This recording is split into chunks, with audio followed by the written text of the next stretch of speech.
Olá, viva! Sejam bem-vindos ao Vai Dar Uma Curva, um programa semanal aqui na Antena Minho. O meu nome é Rafael Oliveira e hoje temos connosco Anabela Ramos. Além de uma grande amiga, é também uma especialista no que diz respeito à gastronomia e à alimentação. Anabela, antes de mais, obrigado por estares aqui connosco. É sempre um prazer enorme conversar contigo. Passamos horas a conversar, às vezes, a tomar um simples café sobre gastronomia ou sobre alimentação. E eu começo para perguntar como é que surgiu esta vontade de explorar a gastronomia ou a alimentação? Preferes que chame gastronomia ou alimentação? Ora, boa tarde. É um prazer estar aqui contigo e com as pessoas que nos estão a ouvir. Vamos falar então um bocado sobre este tema que tem preenchido a minha vida nos últimos anos. Eu prefiro falar de alimentação. Porque foi por aí que comecei. Embora a gastronomia seja abrangente e hoje nós centramos-nos e andamos sempre à volta da gastronomia. Mas como é que eu comecei? Como é que eu me comecei a interessar por isso? Como leste aí muito bem, eu sou mestre em História Moderna, portanto, e o bichinho da investigação está cá desde que entrei para a faculdade. E, portanto, sempre fui fazendo, primeiro trabalhos na faculdade para os professores, depois fui fazendo sempre a minha investigação e tive a sorte de ir publicando alguns desses trabalhos, ou em artigos, revistas, ou em livros. E quando fiz o meu mestrado sentou-se em, como listei muito bem, foi Violência e Justiça em Terras de Montemuro, portanto foi um tema completamente diferente do que depois me dediquei. Foi questão de processos de crimes no século XVIII, numa serra muito específica, mas andei sempre ali à volta dos tempos modernos. Havia tantos crimes nessa... Havia, e muito interessantes. Mas sempre foi a parte da história moderna que sempre me apaixonou. Eu costumo dizer que o século XVIII é o meu século, é aquele que eu mais gosto mais. E portanto andei sempre por aí. Depois, quando vim para Braga e quando comecei a trabalhar no Mosteiro de Tibães, a questão da alimentação surgiu por causa de um manuscrito que eu um dia descobri no arquivo e que percebi que ele era que tinha pertencido à livraria de Tibães. Não era um manuscrito monástico, mas tinha ali uma ligação. Ele tinha estado durante vários séculos na livraria de Tibães e depois foi parar ao Arquivo Distrital de Braga. Esse manuscrito, portanto, eu conheci, o identifiquei, fiquei ali com alguns interesses, mas não foi logo de imediato que comecei a trabalhá-lo. Depois alguém o trabalhou, a Sara, que depois entrou em parceria comigo no livro Alimentar o Corpo. Foi a Sara que acabou por o trabalhar, e quando eu soube que ela estava a trabalhar, eu fui falar com ela e disse: olha, já agora eu gostava de conhecer o teu texto, gostava de conhecer a tua investigação, e eu gostei muito dessa investigação, achei o trabalho muito bem feito, e a partir daí foi recomeçar também a trabalhar isso no contexto monástico.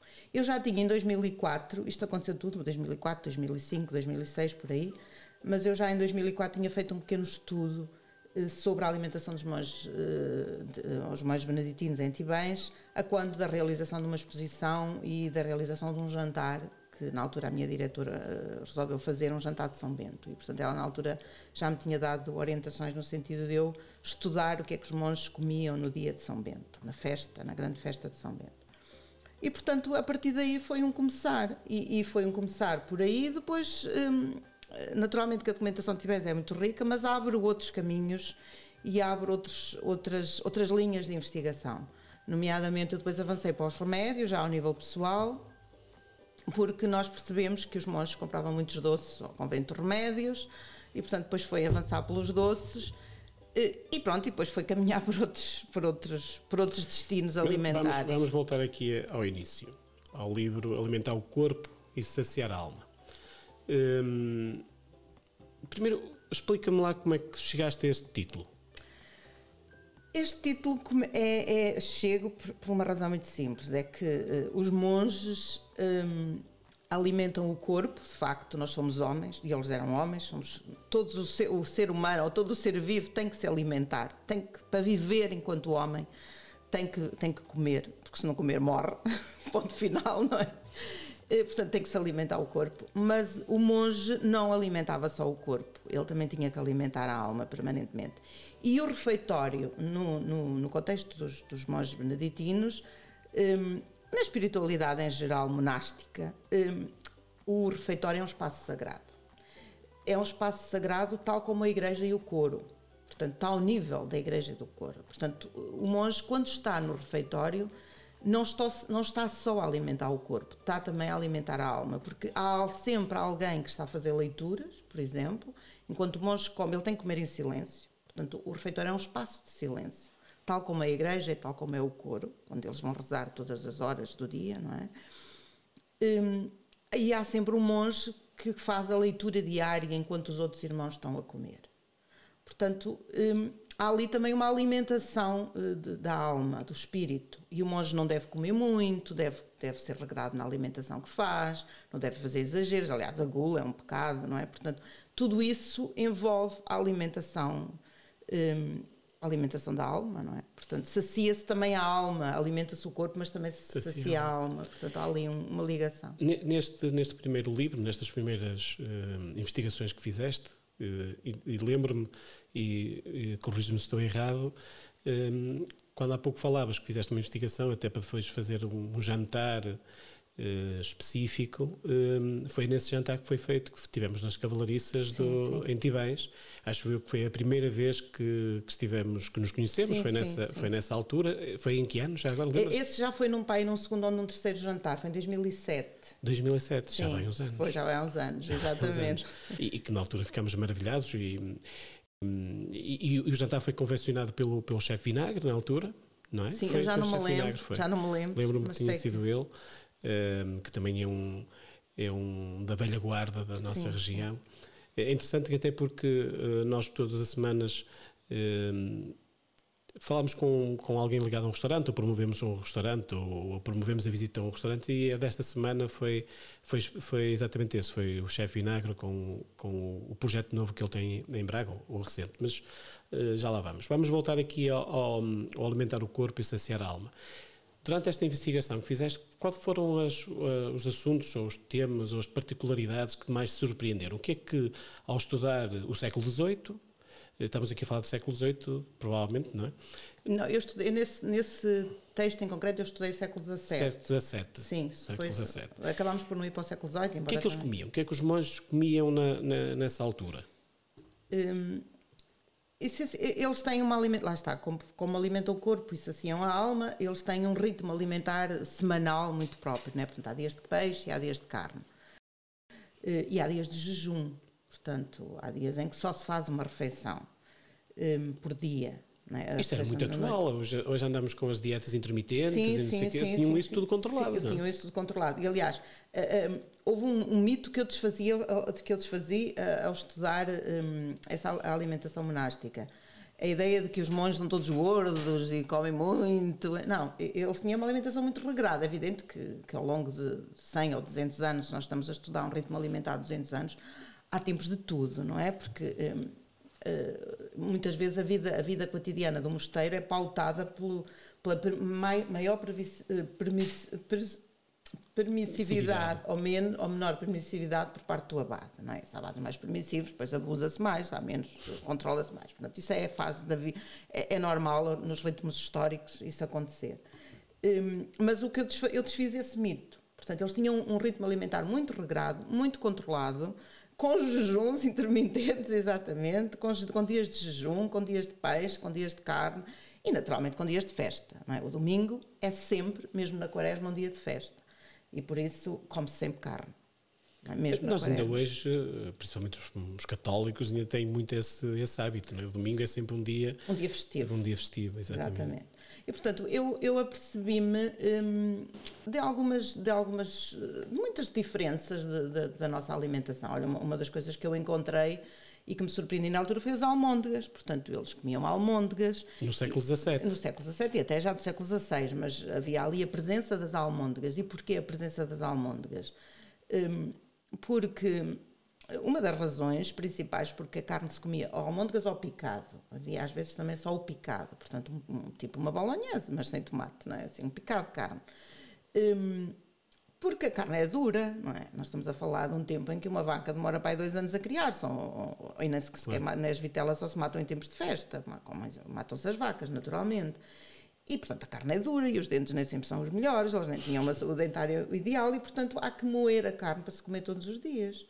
E faz-se em almôndegas, portanto, a almôndega é um prato que Mas vem referido, não vem referido como almôndega. Vem referido como almôndega. O nome mesmo que lhe dão é almôndega? É almôndega, exatamente. Ovos para as almôndegas, portanto, nós percebemos a receita, não é? Compramos ovos para as almôndegas. Portanto, são mesmo almôndegas feitas ainda, como hoje, com ovos, com pão ralado. E a origem da palavra, chegaste a estudar? A origem é árabe, portanto, isso será um prato que está cá desde dos tempos árabes. Portanto, é uma forma de cozinhar a carne que vem dos árabes e que ficou, e penso que a razão prática essencial é essa, não é? É porque, por exemplo, eles não comem bifes. Eu nunca encontro a outra realidade que nós às vezes nos surpreende. Nós achamos que hoje, para nós, é vulgar comermos um bife. E achamos que isso já está cá desde o tempo dos romanos. Não está. Os bifes, ainda não sei muito bem quando é que eles entraram, mas eles entraram no século XIX, já muito adiantado. A ideia de comer a carne... É assim tão recente? É recente, é. Talvez não seja recente nos ingleses, porque o bife é um termo inglês, Sim. não é? Bife é um termo inglês. São os bifes? São a carne de vaca, não é? Exato. Portanto... eles não... é um termo, nós até o termo importamos. E também devemos ter importado a forma de confecção. Eles não... Só nos finais do século XVIII é que eu assisto aos monges a comprarem os lombos. Os lombos de vaca. Sim. Que eu ainda não sei muito bem o que é que lhes faziam, mas já entravam. Mas antes não há sequer referência à compra dos lombos. Portanto, eles compravam a vaca, comiam vaca cotidiana, nos dias de carne, nos dias diários de carne, no refeitório era vaca. Mas vaca porquê? Não havia porco? Não se consumia porco? Do porco come-se o presunto e come-se o toucinho. O toucinho, todos os dias também havia uma fatia de toucinho e o picado ou as almôndegas. Era a dose diária assim recomendada para os monges. O presunto não é tão referido, mas também devia entrar ao nível do toucinho. Todas as outras partes não entravam no refeitório do porco, não é? Ou se faziam chouriços, essas eu não vejo a referência, mas deviam entrar até mais, se calhar, em tempos de festa. O resto era para os criados. Portanto, o que se come do porco são os presuntos, as pás e as barrigas, que é o toucinho. Mas havia alguma razão específica para não se consumir o resto do porco? Ou seja, o porco, a grande parte do porco ia para os criados e eles comiam só aquelas partes pequenas. São as partes nobres. São as partes nobres. É o toucinho é apreciadíssimo, aliás. O toucinho, o Francisco da Fonseca Henriques, que é um médico do século XVIII e que tem um livro de medicina, em que ele diz que é a alma dos manjares de carne. Portanto, sem toucinho não se faz prato nenhum. O toucinho entrava aonde? Entrava para lardear o leitão, o frango, portanto, para dar sabor à comida, não é? Ainda hoje nós utilizamos verdade. Nós ainda somos herdeiros dessa tradição. Sim. Portanto, o toucinho estava essencialmente aí presente, na gordura, portanto, a gordura de porco, o unto de porco, era com isso que se cozinhava, não era com azeite. O azeite não é considerado um bom alimento. O azeite entra para a iluminação e para se fritar o peixe nos dias de peixe, não é? Porque não é uma gordura animal. Mas o que se come do porco são esses alimentos. Mas a vaca era considerada entre todos portanto, o porco tinha essa função. O carneiro, à noite podia-se comer carneiro, era considerada uma carne melhor do que a vaca. A vaca era muito desvalorizada socialmente, porque era a vaca que puxava o carro de bois, é a vaca que puxa o arado. Portanto, há uma desvalorização social da vaca na época e isso leva também à desvalorização social da carne. Portanto, a carne que é valorizada é o carneiro, é o cordeiro, porque tem uma associação também divina do cordeiro pascal e porque é considerada uma carne mais digesta, mais tenra, que se digere melhor e mais nutritiva. Portanto, o carneiro é muito valorizado e, portanto, guarda-se ou para a noite, porque depois quando vão dormir já vão com a digestão feita, ou então para os dias de festa. Portanto, a vaca acaba por ser mais... Estamos a falar da alimentação de elites, naturalmente. Claro. Não é? A vaca acaba por ser, de todas as carnes, acaba por ser mais barata. Que é uma coisa que nós hoje não entendemos muito. É evidente que não estou aqui a falar das aves. As aves são super alimentos, que só se come já praticamente em dias de festa ou quando se está doente. Portanto, já Mas é tem uma outro razão mundo. divina, no fundo, não é? Há uma ligação divina para que... Há aí uma ligação divina, sim, está uma ligação religiosa, sim, a carne de ovelha, de cabrito, do anho, o anho pascal, o carneiro, sim, há essa ligação. E também há essa ligação pelo facto da vaca ter uma associação mais social, mais ligada ao trabalho, não é? Mais desprestigiante. Não é? O carneiro não. O carneiro cria-se de propósito só para ser consumido. Não tem nenhuma função. É um animal mais manso. Não é? Portanto, tem ali há várias simbologias ligadas Ainda hoje, no dia hoje. de Páscoa é... Sim, mas nós hoje é uma coisa engraçada que hoje não há carneiro. Hoje não há carneiro. Hoje não há carneiro no talho. Há 20 anos, quando foi a crise das vacas loucas, ainda havia carneiro no talho. E as pessoas começaram a substituir a vaca pelo carneiro, no tempo das vacas loucas, nos anos 90. Agora já não há. Nós hoje, se formos ao talho pedir carneiro, não tem. Tem, em tempos de festa, o anho, não é? Exatamente. O anho ou o cabrito, mas não há mais carneiro. O carneiro desapareceu. Mesmo cabra também não é assim muito... E cabra nesta região praticamente não existe. Mas existe, isto agora fugindo um bocadinho ao que estávamos a falar, mas existem alguns pratos típicos, como a chanfana, e algo parecido com chanfana com cabra, mas desapareceu também. Não, isso ainda existe na região centro. Na região centro. E porquê? Aqui no norte, talvez não existe nas zonas de serra, do Gerês, talvez ainda existe, porque havia muitas cabras. Não é? Ainda deve existir algum reduto alimentar e alguma dieta alimentar ligada a isso. A melhor chanfana, embora que na altura no restaurante onde eu fui não se chamava assim, era cabra com qualquer coisa, agora não me lembro bem o nome, que comi, mas era no fundo uma chanfana, foi no Gerês, há 15 anos atrás. Pronto, porque ainda deve existir porque havia cabras, não é? Mas agora a cabra estava no centro, na região centro, era aí que ela... Eu cresci um pouco ainda nesse mundo. Sim, eu sou da zona da Beira e ainda cresci um pouco nesse mundo. Quase toda a gente tinha uma cabra. E porquê? Na minha região não é zona de vacas, porque não há umidade e pasto suficiente para criar vacas. Portanto, não havia vacas. Eu lembro, na minha aldeia havia uma vaca. Uma senhora que tinha lá uma vaca, mas era uma raridade, não é? Uma raridade. Já para a zona de Lafões já havia muitas vacas e Montemuro, aí já é a zona de vacas, porque tem uma analogia climática muito igual, muito parecida com a do Minho. Ali na minha zona não. Toda a região centro não havia vacas. Então as pessoas tinham umas cabras. Porquê? Para dar leite.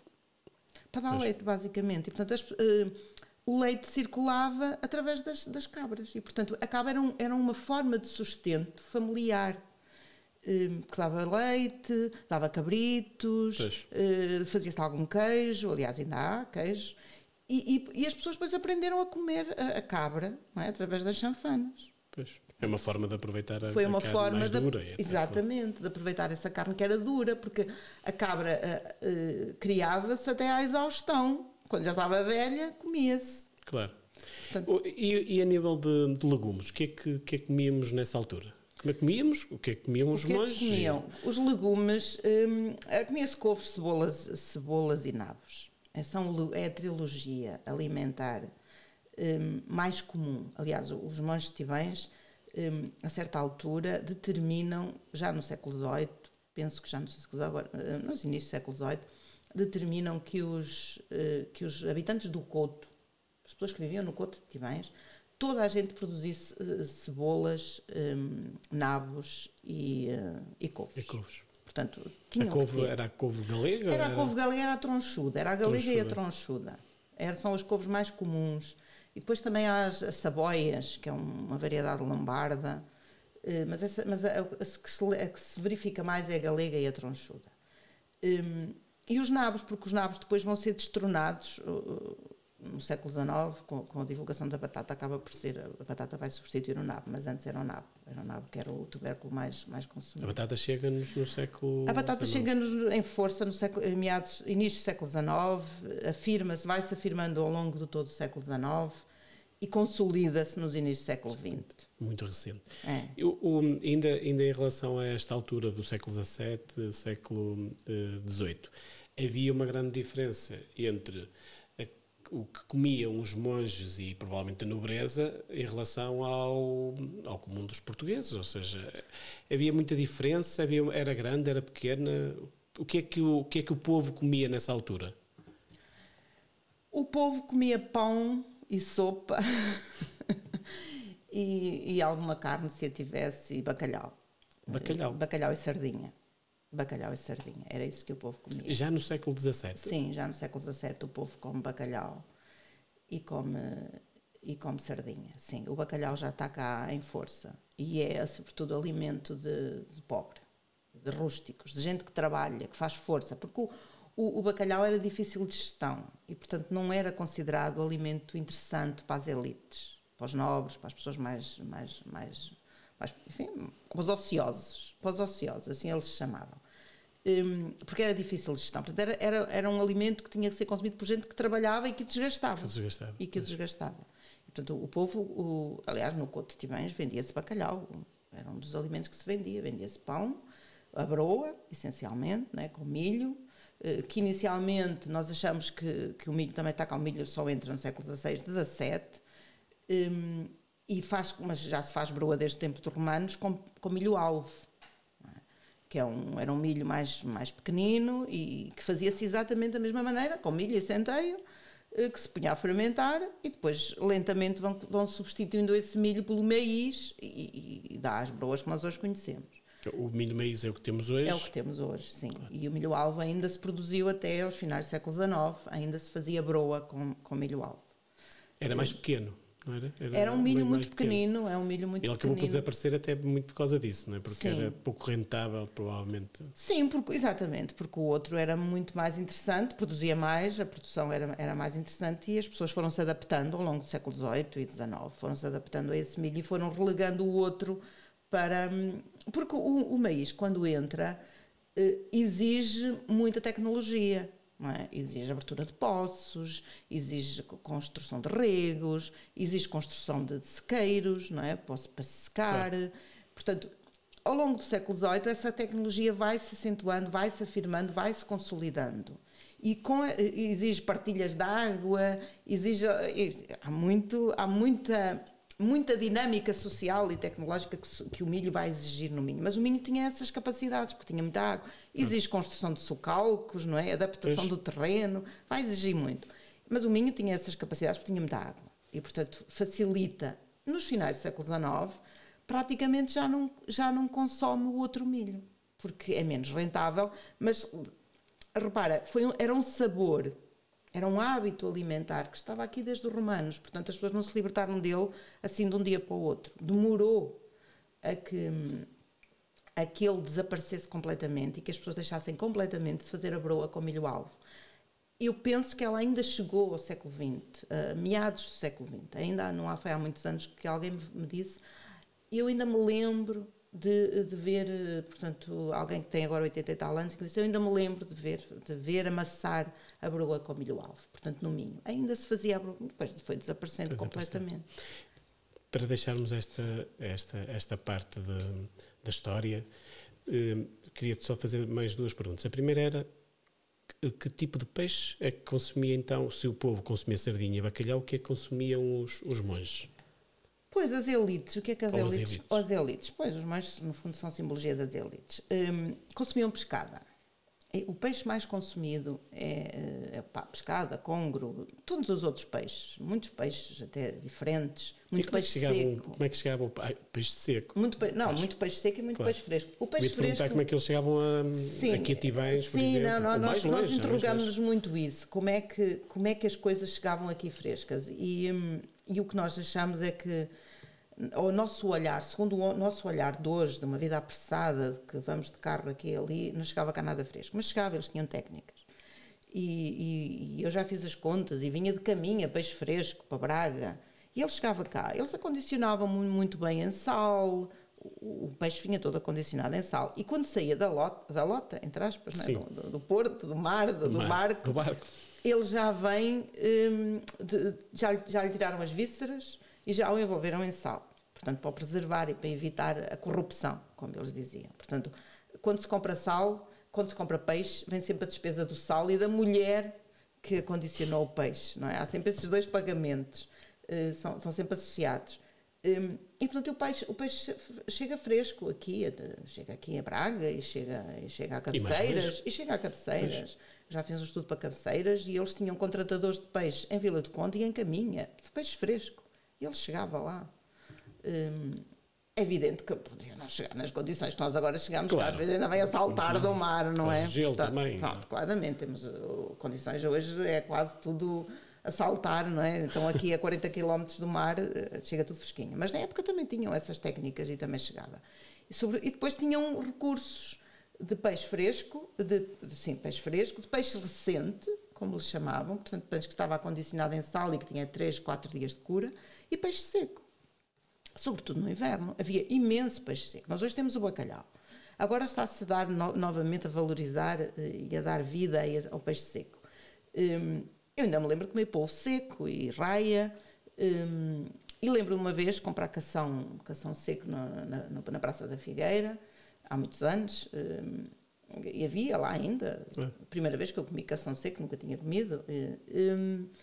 E agora o peixe seco, e lembro-me em Peniche e na Nazaré, as peixeiras a secarem o carapau, ainda hoje isso é uma realidade. Portanto, isso hoje é um regresso que está novamente a chegar e ainda bem que chega. Mas comia-se imenso peixe seco.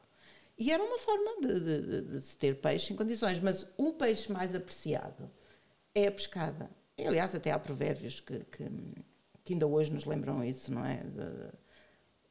Há um que é da carne, agora já não me lembro, mas é qualquer coisa do peixe à pescada. Portanto, a pescada é o melhor peixe. E ainda hoje existe um bocado essa ideia. E era esse também que eles consideravam melhor. E agora outra para terminarmos é, além das almôndegas e do picadinho, o picado, por acaso é uma expressão engraçada o picadinho, porque as minhas filhas adoram picadinho, chamam-lhe picadinho, não lhe chamam... o nome italiano, bolonhese. Mas para terminar, que outra houve mais alguma coisa que te chamasse a atenção nessa pesquisa? Houve algum produto, por exemplo, que nós já usávamos nessa altura e depois deixámos de usar? Há aí alguma característica assim diferente dessa época que queiras realçar? Sim, há muitas, mas há uma que nós perdemos completamente, que é a mostarda. Nós tínhamos muito consumo de mostarda, não se comia nada sem mostarda.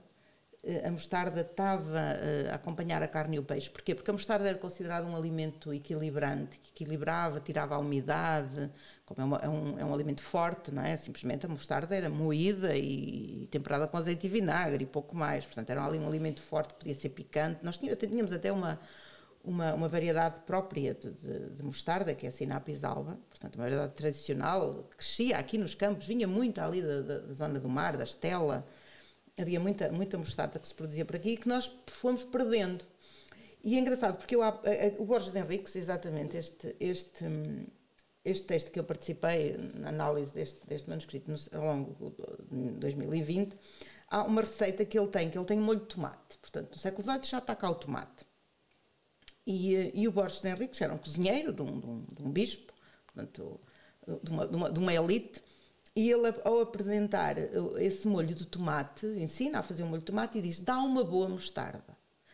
E o que é que ele queria dizer com isto? A propósito disso, já fiz aí uma crónica aqui há uns dias. E porque é que ele queria dizer com isso?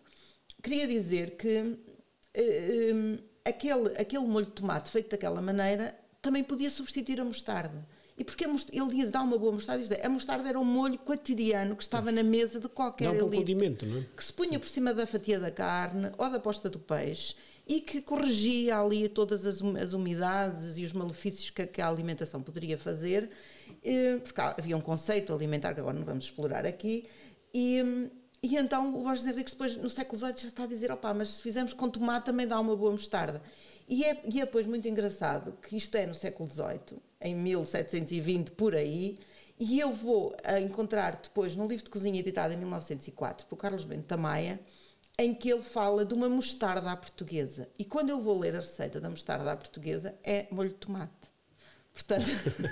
Portanto, ficou. E nós fomos substituindo a mostarda, que era tão comum na nossa alimentação, e nós hoje olhamos e vemos os franceses a comerem mostarda. Os espanhóis franceses. Nós também a consumíamos, era tão cotidiana, e nós, com as nossas influências tropicais da América do Sul e das nossas descobertas, fomos-la substituindo pelo molho de tomate. Há pouco disseste uma coisa interessante, que era, nessa altura já tínhamos tomate, ou seja, nós estamos a falar do século XVIII. O tomate também nos chega muito... O tomate também nos chega nessa altura, exatamente. O tomate chega-nos nessa altura e nós temos aqui o Borges Henriques, que é o primeiro cozinheiro que utiliza tomate. E é muito engraçado, e isto agora falando de tomate e depois falando a seguir do pimento, é muito engraçado porque ele diz assim... por exemplo, ele apresenta uma receita de sopa de peixe. Dá-lhe gosto se lhe puserem um bocadinho de tomate. Ele apresenta-nos a receita tradicional portuguesa, como ele a fazia, não é? Sem tomate. Mas depois diz, mas se lhe meterem tomate, ele também fica muito melhor. Portanto, ele já está a introduzir tomate. E no arroz de tomate, ele já apresenta um arroz de tomate. Ele apresenta várias receitas, um molho de tomate, já apresenta várias receitas. Nós já consumíamos arroz então nessa altura? Sim, bastante arroz. Bastante arroz. E nós tínhamos produção já nessa altura? Nós produzíamos arroz no Brasil. Produzíamos arroz no Brasil? Sim. Portugal só começa a produzir arroz no século XIX e é só no século XIX que o arroz se vulgariza e desce às camadas populares mais baixas. Portanto, todas as receitas que nós hoje temos icónicas da nossa cozinha tradicional com arroz surgiram nos finais do século XIX, já muito adiantados ou no século XX, porque até aí os mais pobres não tinham dinheiro para comer arroz. Quem comia arroz era as elites.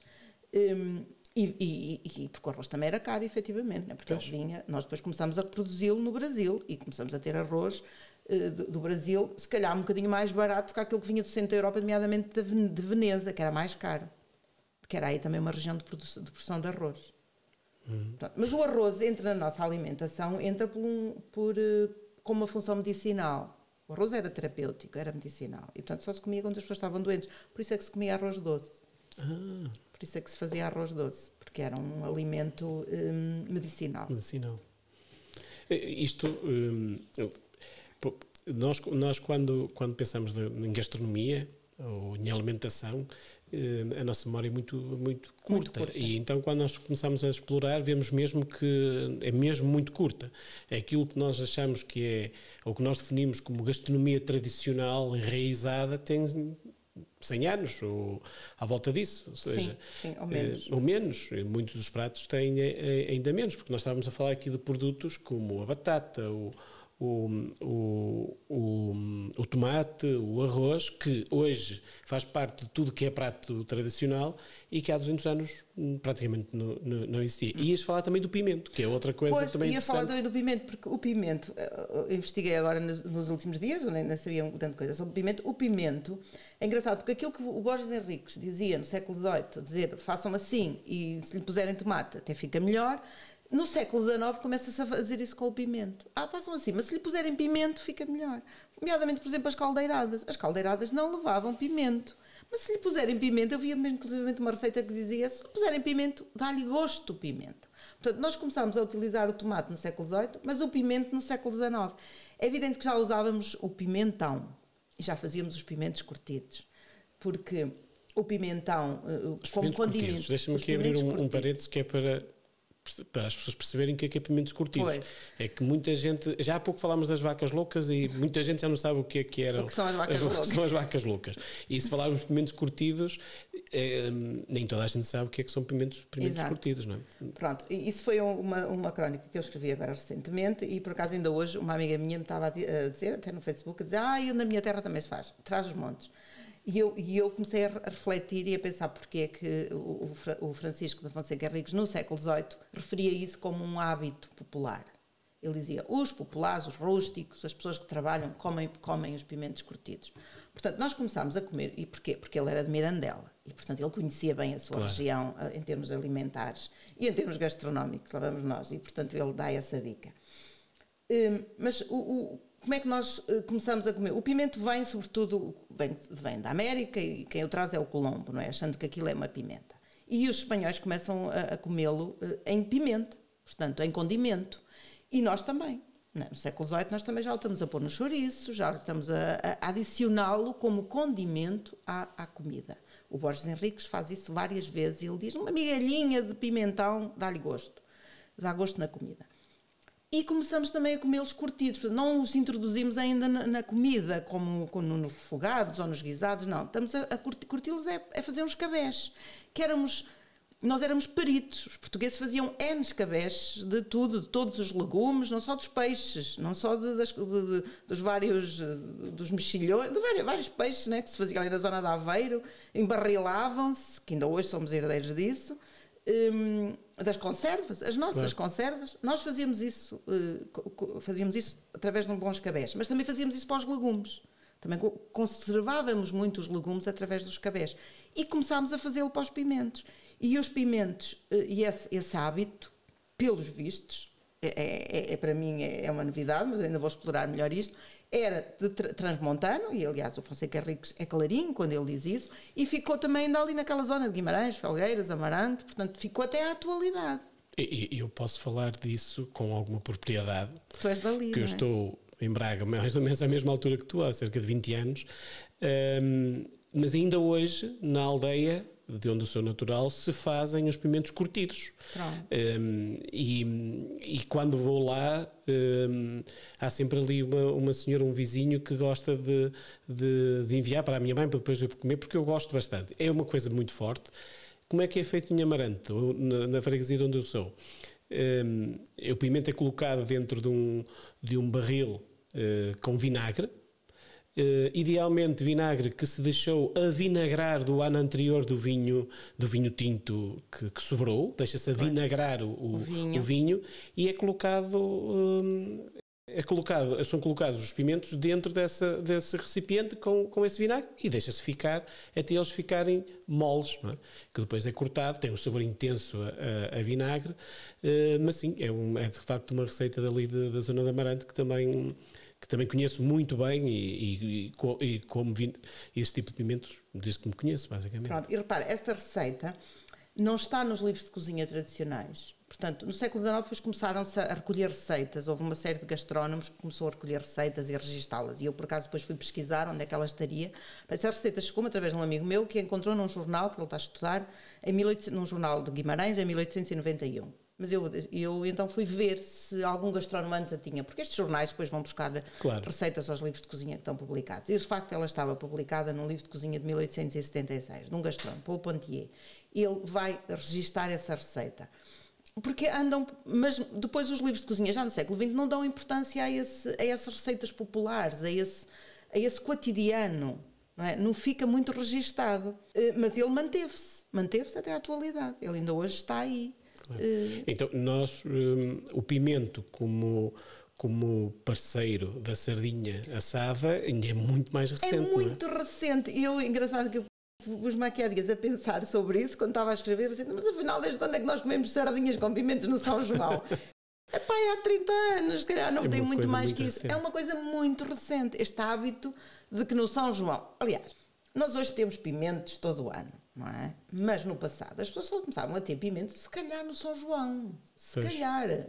Mas eu lembro-me em miúda, no Santo António, havia lá uma festa de Santo António em Mangualde, nós íamos ao Santo António, dos Cavassos, se alguém de Mangualde me vir, estiver aqui a ver, e eu lembro-me, por acaso pus-me a pensar sobre isso, nessa altura, portanto 13 de junho, ainda havia vendedeiras a vender o pimento e o tomate para plantar.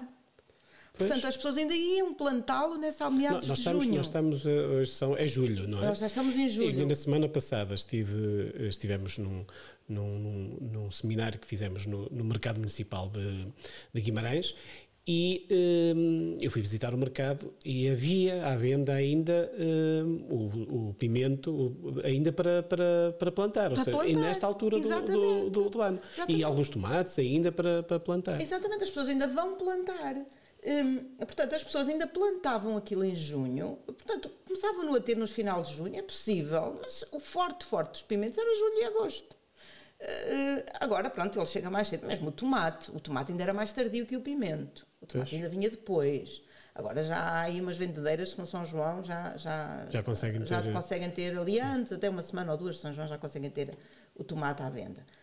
No mercado isso nota-se, para vender a mais caro, mas aquilo deve ter ali uns plásticos por cima e umas estufas, porque ele de facto é mais tardio. Há uma coisa engraçada do pimento, eu só quando tinha 20 e poucos anos é que descobri que não havia apenas pimentos vermelhos ou verdes, que também havia uns amarelos, e descobri-os em Trás-os-Montes. Eu não fazia ideia, porque eu só tinha acesso, em Amarante só havia vermelhos ou verdes, nunca tinha visto um pimento amarelo, e com uns 20 e poucos anos em Trás-os-Montes, que é mais normal.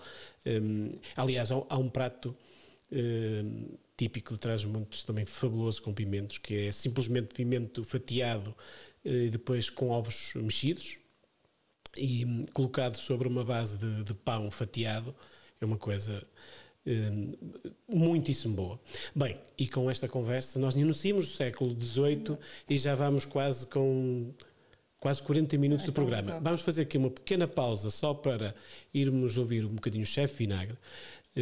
Como eu disse há pouco, é um homem que está connosco também há muitos anos, não é de Braga, veio de Manteigas, tem uma história interessante também de crescimento, passou por vários projetos ligados à restauração, desde o centro de Portugal até ao Minho, teve muitos anos também no Bom Jesus, fez parte do restaurante Bom Jesus cerca de 30 anos, salvo erro, foi chefe do Sporting Clube de Braga também durante muitos anos e recentemente, estamos a falar de há um ano, penso eu que ele abriu o restaurante pouco tempo antes da pandemia, abriu um restaurante em nome próprio, também chamado Chefe Vinagre.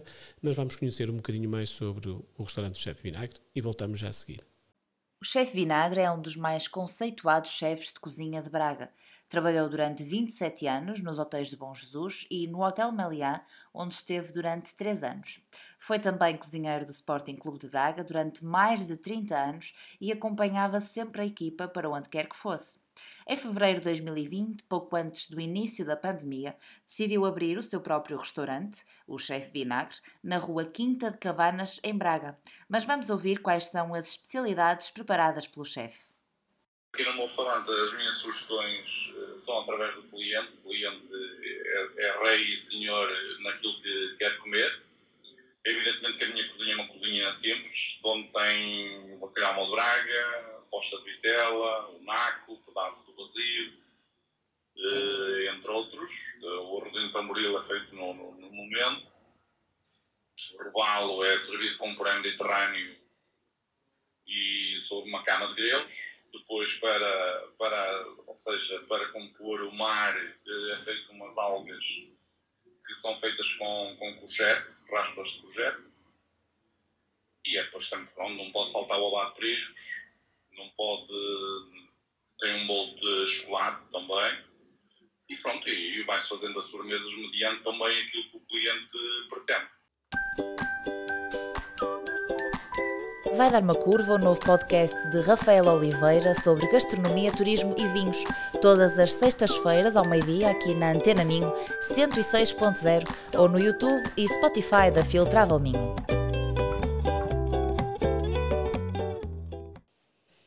Bom, cá estamos de novo. Anabela, vamos fazer aqui uma promessa que é para não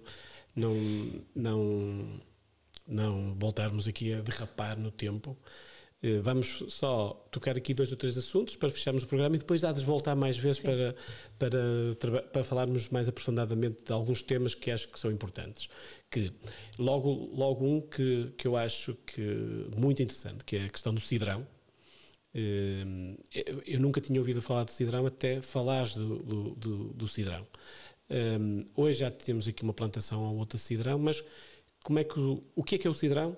E como é que surge aqui o cidrão? O cidrão é de cá? É do Minho? O que é isto, o cidrão? O cidrão é um citrino. É um citrino e está cá desde o início, desde os romanos, talvez. Parece que está um bocado ligado à cultura judaica. Pronto, parece um limoeiro. Só que ele tinha diferenças em relação ao limão, basicamente. Porque é muito mais aromático e todo o fruto se aproveita, desde a semente à casca. Essencialmente ele não tem grande sumo, não é um fruto que se coma fresco, porque para além de ser ácido também não tem grande sumo, nem grande conteúdo, nem grande interior. É mais casca. Mas tinha uma função essencialmente medicinal. E como ele tinha uma função medicinal, aliás, o próprio nome dele tem essa marca, é Citrus Medica, nome científico, como ele tinha essa marca medicinal, ele era muito produzido por causa disso, pode ser utilizado como medicamento. Desde como há um médico, que já há bocadinho falei, o Fonseca Henriques, ele diz que era utilizado desde a semente à casca, portanto, tudo se utilizava do cidrão. E, portanto, proliferava por todo o país, ele não estava só no Minho, ele estava em todo o país, havia cidrões, e todo o país se plantavam cidrões. Isso fazia-se com ele, essencialmente, doces acidrada, que era uma compota, um doce, ou o cidrão, ele cristalizava-se e depois era utilizado ralado para fazer doces, ou para se consumir, ou fazendo consumo mais... Mas como é que surge aqui a investigação à volta e o trabalho à volta? Ele surge porque ele aparece-me nos doces que se consumiam no século XVII e XVIII e eu também não conhecia o que era, tive curiosidade, fui à procura, fui atrás, descobri... Foi um caminho muito longo, pronto, de perceber o que era o cidrão e se havia cidrões ainda em Portugal e onde é que ele era utilizado ainda. Percebi que ele ainda se utilizava no Bolo Rei. Tive a sorte de encontrar um produtor de cidrões no Minho, portanto falei com ele e depois surgiu a ideia natural de se fazer Na altura queríamos saber mais e eu estava no Mosteiro de Tibães e resolvemos fazer um seminário sobre o cidrão. Tivemos o apoio da ATACA, foi interessante, trouxemos novos produtores, trouxemos pessoas que ainda utilizavam o cidrão, portanto houve ali um confluir de ideias e de pessoas e pronto, depois surgiu publicar toda aquela investigação que eu tinha feito num livro. O cidrão surgiu assim. E foi perceber onde é que ele ainda estava. Ele ainda está em muito poucos sítios, portanto, mas ainda está por aí. Ainda é utilizado essencialmente no Bolo Rei e no bolo de mel. A Madeira ainda utiliza muito cidrão. No Bolo Rei, quando falas de Bolo Rei, é casca que temos... É aquelas cascas, aqueles frutos que estão por cima do Bolo Rei são, atualmente... É cidrão, nem todos têm cidrão, porque o cidrão é mais caro, mas é abóbora, a tal abóbora branca, o calondro. Calondro, se vamos falar de calondro, entramos no outro campeonato. Não vamos falar. Só para explicar que é uma palavra que quase ninguém conhece, né? Do ave para cima é muito difícil. O Minho não tem uma relação, não se conhece muito bem esta palavra, mas para ser simples é um género de uma abóbora. É uma abóbora, é a abóbora branca. Exatamente. É a nossa abóbora branca que nós temos cá desde o tempo dos romanos, antes temos a amarela, e que veio com os descobrimentos. Mas pronto, é essa abóbora que está no bolo, é os figos, né? É as peras, é os frutos cristalizados e é o cidrão. Portanto, mas é só as melhores confeitarias é que põem cidrão. Portanto, Então, para escolhermos um bom bolo rei, perguntamos se tem cidrão? Sim, exatamente, vamos perguntar se tem cidrão, porque aqui em Braga havia uma confeitaria que ainda fazia bolos reis com cidrão. Não vou dizer o nome, mas ainda havia, e metia-o também no conteúdo, não só no exterior, mas ralado, e metê-lo na massa torna o bolo muito mais aromático e mais melhor. Claro. Pronto, mas basicamente é isso, só que deixou de se produzir porque também perdeu a sua função medicinal. Claro. Depois surgem aqui as viúvas de Braga. Eu acho a questão das viúvas de Braga, e vai já falar um bocadinho sobre o trabalho, porque o projeto chama-se Viúvas de Braga e outros doces do Convento dos Remédios. Nós, quando pensamos em Braga e pensamos em doces ou sobremesas, há sempre o pudim abado de priscos que nos vem à cabeça, e depois não há aqui uma ligação muito forte com os doces conventuais. As pessoas não reconhecem Braga como um sítio onde se faça ou onde tenham bons doces conventuais, mas já tivemos. Foi uma tradição que se perdeu, naturalmente, como em muitos sítios se perderam, aqui também se perdeu essa tradição. E este livro que tu lançaste há 2 anos? Sim, 2019. 2019, exatamente, já vais fazer 2 anos. 2 anos no final. Das Viúvas de Braga, que está disponível para quem quiser adquirir, um livro interessantíssimo. Como é que surge aqui a ideia de explorar as Viúvas de Braga? Ou seja, primeiro, porquê é que se chamam Viúvas de Braga e depois porquê é que fizeste este trabalho? É assim, eu não explico aí no livro porque é que ela se chama Viúvas de Braga, mas eu acho que tem explicação. Embora não a tenha encontrado registada. Eu encontro o nome, comprámos viúvas nos mosteiros masculinos. Não é? Eles comprámos viúvas. E porquê é que se chamam viúvas? Porque as freiras, nos seus livros de gasto, nunca referem, fizemos viúvas, ou vamos comprarmos isto para fazer viúvas. Elas dizem que falamos para fazer pastéis. Portanto, elas chamam-lhe pastéis, não lhe chamam viúvas. Viúva é um nome popular. Eu acho que o nome, mas é apenas ainda não comprovei isso, por isso é que eu não o escrevi, mas eu acho que o nome tem a ver porque era uma extensão. As freiras prolongavam a venda dos seus doces na sociedade através de mulheres viúvas. E o doce começa-se a chamar, ganha popularidade com o nome doce de viúvas. Mas elas faziam isso, no fundo, para ajudar. Para ajudar, portanto, porque as mulheres viúvas são mulheres mais frágeis, até economicamente, claro. Sobretudo do povo, não é? Eram mulheres mais frágeis economicamente, acabavam por ter ali arranjar alguma forma de sustentar vendendo doces que as freiras faziam. E as freiras também não podiam sair da clausura, para além dos clientes que lhes iam lá procurar, que basicamente eram as elites e os mosteiros masculinos, é que lhes compravam os doces. Elas acabam por vendê-los, prolongarem determinadas festas, mais emblemáticas, sobretudo festas litúrgicas, o Espírito Santo, a festa do Espírito Santo, está muito ligada, penso que à festa do Espírito Santo. As viúvas vendiam os doces das freiras e, portanto, o doce começa a ganhar nome, doce de viúva. Porquê é que eu porquê é que eu me interessei por isso? Este livro é um livro muito especial para mim, costumo dizer, é um livro do meu... Pronto, foi escrito numa circunstâncias difíceis da minha vida, não interessa agora, mas foi uma forma de eu me libertar de algumas questões. Era uma documentação que eu tinha, mais a doutora Margarida Vieira de Araújo.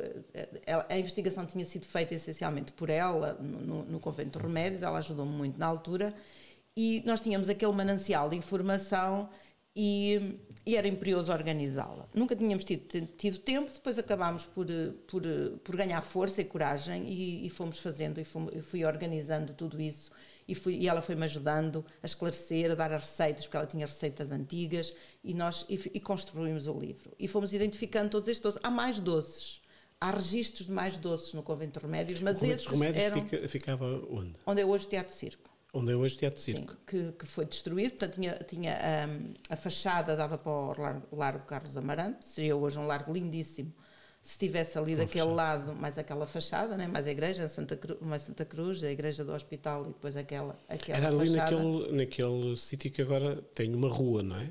Acho que havia aí uma igreja. Sim. Há uns tempos eu vi uma fotografia antiga. Hoje havia uma garagem, antigamente, chamavam a garagem de autocarros, as pessoas que são de Braga mais antigas lembram-se disso, e tudo isso foi descobrido. Hoje é portanto, o lado de Carlos Amarante é o Centro Comercial de Santa Cruz. Exato. Pronto, era por aí. E prolongava-se pela rua, sim, até ao edifício dos Correios, o antigo edifício dos Correios.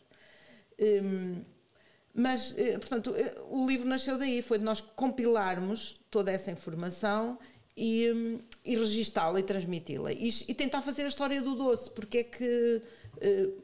também tentar desmistificar um bocado, porque as pessoas têm um pouco a ideia de que a doçaria conventual é só daquele convento e só ali é que se faz e mais ninguém faz em lado nenhum do país.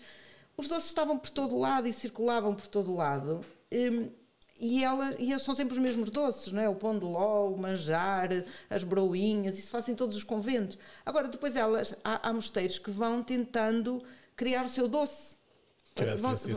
Vão se diferenciando e aqui elas diferenciaram-se nitidamente pelas viúvas. Nós, em relação a este livro, eu prometo que vamos fazer um programa só sobre este livro, porque acho que é importante até mesmo para incentivar a procura por parte de quem produz doces, provavelmente recuperar aqui alguma tradição que se foi perdendo na cidade. E nós temos pouquíssimo tempo também, e depois em breve vamos falar sobre isto. Mais recentemente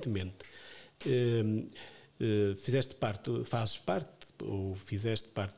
um projeto de Reseed, e daí surgiu também um livro chamado As Receitas e Remédios de Francisco Borges Henriques, da qual trabalhaste com uma equipa fantástica. Eu tive o prazer de conhecer, entretanto, a Dulce Freire, e foi um prazer enorme conhecê-la, e ela um dia será uma das minhas convidadas, de certeza absoluta, porque foi uma conversa interessantíssima e partilhámos temos muitas coisas em comum da forma como pensamos a gastronomia, porque hoje acabamos até nem tivemos muito tempo a falar sobre a gastronomia e sobre o que é que temos hoje e que tínhamos no passado, mas havemos de voltar a isto. Fala-nos um bocadinho sobre este projeto. O que é o projeto Reseed e o que é este livro que foi recentemente lançado? O projeto Reseed, acho que não estou à altura de falar dele, pois a doutora Dulce falará dele melhor que eu, mas é um projeto do ERC, do Economic Research Council, portanto é um projeto europeu que está sediado na Universidade de Coimbra e que basicamente pretende estudar as sementes e a forma como elas foram circulando e se estabelecerem as implicações que tudo isso ocasionou ao nível da agricultura e da alimentação. Quando eu cheguei ao Reseed, a doutora Dulce tinha já este documento transcrito, já tinha uma equipa já a trabalhar dele. Portanto, basicamente este livro de receitas do Francisco Borges Henriques era um livro que era conhecido por toda a gente, estava na Biblioteca Nacional manuscrito, mas nunca ninguém se tinha atrevido a transcrevê-lo e a estudá-lo e a analisá-lo e a ver o que é que ele dizia. Já tinha havido alguns estudos, mas são meia dúzia de receitas. Depois ela resolveu pegar nele e estudá-lo. E realmente ele é cereja no topo do bolo, porque é muito diferenciador, é muito interessante, traz muitas novidades. Porquê? Ao nível do que é que se estava a comer em Portugal nos inícios do século XVIII e a cozinhar. Porquê? Porque voltamos ao século XVIII. Voltamos ao século XVIII, porque não é um livro escrito para ser publicado, é um livro pessoal dele, que vai escrevendo, vai fazendo notas, vai fazendo essas coisas, como disse, está uma boa mostarda, não é? E outros pormenores que ele faz, se lhe puserem um bocadinho de tomate também fica bom, portanto, suas dicas, dá dicas de culinária, é um livro muito interessante e, portanto, para mim criou tendências, não é? A partir do momento em que começa a dar estas dicas, sim, e depois nós acabamos por...